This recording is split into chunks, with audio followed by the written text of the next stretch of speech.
A roundup of the latest news now. Here are our top stories.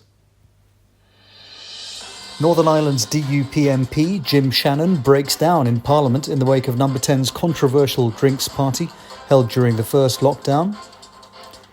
Energy supplier E.ON apologises for sending customers socks to manage rising energy bills. Farting in Ubers. Uber drivers complain of a rise in reckless passenger flatulence. We'll have a special report. Lockdown pets. How a rise in dog ownership has seen an increase in dog fouling on London's streets. And under mounting pressure, British Prime Minister Boris Johnson is to release a Grime track refuting widespread criticism of the PM. We'll have a special preview of the song ahead of its release. More on those top stories to come. First to Northern Ireland's DUP MP Jim Shannon, who broke down in tears in a speech in Parliament earlier this month in response to the controversial drinks party held at 10 Downing Street during the first lockdown in May 2020. Jim joins me in the studio.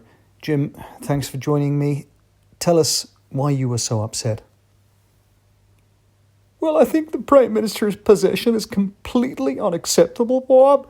It beggars belief that he can be allowed to behave in this manner. I'm sorry.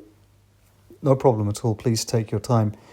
Are you so upset because you believe our politicians should lead by example, be upstanding citizens who avoid hypocrisy and practice what they preach? No, Bob, nothing like that. I was just never invited to that lockdown party after everything I've done in service of the DUP in partnership with this government. And it's just so unfair. Jim, thank you. Amid soaring energy prices in the UK, energy supplier E.ON has apologised for sending socks to its customers in a bid to help them reduce energy bills. I spoke to E.ON Public Relations Manager Walter Fleece and asked him why the company opted to send out socks. I mean, we realise now that it was probably insensitive. In reality, we were trying to help our customers manage rising bills. We've taken another look at the issue internally, and as well as issuing a public apology, we realised that these socks were inadequate, and will now also be sending out a complete Eskimo suit, starting by supplementing the socks with woolly hats, with the rest of the outfit to follow on a quarterly basis until we reach next winter, when apocalyptically low temperatures combined with astronomically high tariffs are expected, as a goodwill gesture and to show our customers how much we care. Online taxi company Uber has reported an increase in drivers complaining about foul-smelling odours left by their passengers. Our transport correspondent Durian Stench sent this special report. Passenger ratings on Uber are plummeting as drivers contend with unprecedented levels of flatulence in their vehicles. I spoke to two Uber drivers who wish to remain anonymous about this growing phenomenon.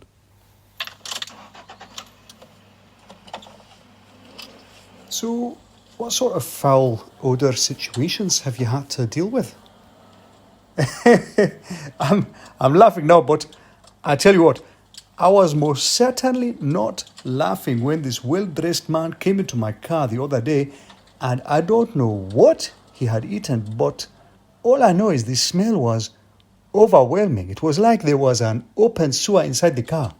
I tried to open the window, but it was too late. It was eye-watering, unbelievable. And he just disembarked and left it there. What action did you take in response? Well, I gave him a 0 rating. He really did not deserve any more. I also bought these extra potent apple-flavoured air fresheners. Now I believe I can be protected. I understand that you've recently dealt with smelly customers, is that right? Yes, sir. These 3 lady passengers are coming and it was really bad. I'm already having this Dice air freshener. You can smell it is fruity and nice, but it did nothing to overcome that powerful smell from the ladies. I had to open all 4 windows for 30 minutes after to get rid of it. What is this? Dog ownership rates in the UK have spiked during the pandemic, and Britain's streets are feeling the after effects. With me in the studio to discuss the issue is our Home Affairs correspondent Terry Whiffs. Terry, why are we seeing more dog fouling on Britain's pavements? Hi, Bob. Well, during lockdown, there was a lack of social contact, a rise in loneliness and a big increase in dog ownership. Dogs provided company and encouragement for people to get out and about. But of course, this meant that a lot of the dog owners were inexperienced, had never owned a dog before. And of course, what ended up happening was people weren't fully prepared for the responsibility involved. So cleaning up after them, socialising them, training them. So we haven't quite returned to the days of the 80s when there was often more dog mess than available pavement. But that's why there's more dog poo on our streets, especially from French bulldogs. Terry, thank you. And finally, under growing pressure to resign, British PM Boris Johnson will be releasing a Grime track next month. In the lyrics, the Prime Minister responds to recent widespread criticism. We were given a sneak preview.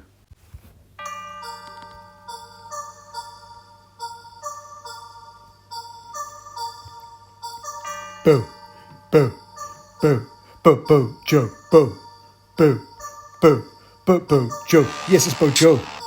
Don't mess up my flow. All my suits from Savile Row. Only the best, oh yes you know. Yes, I like to party, so I'm the PM.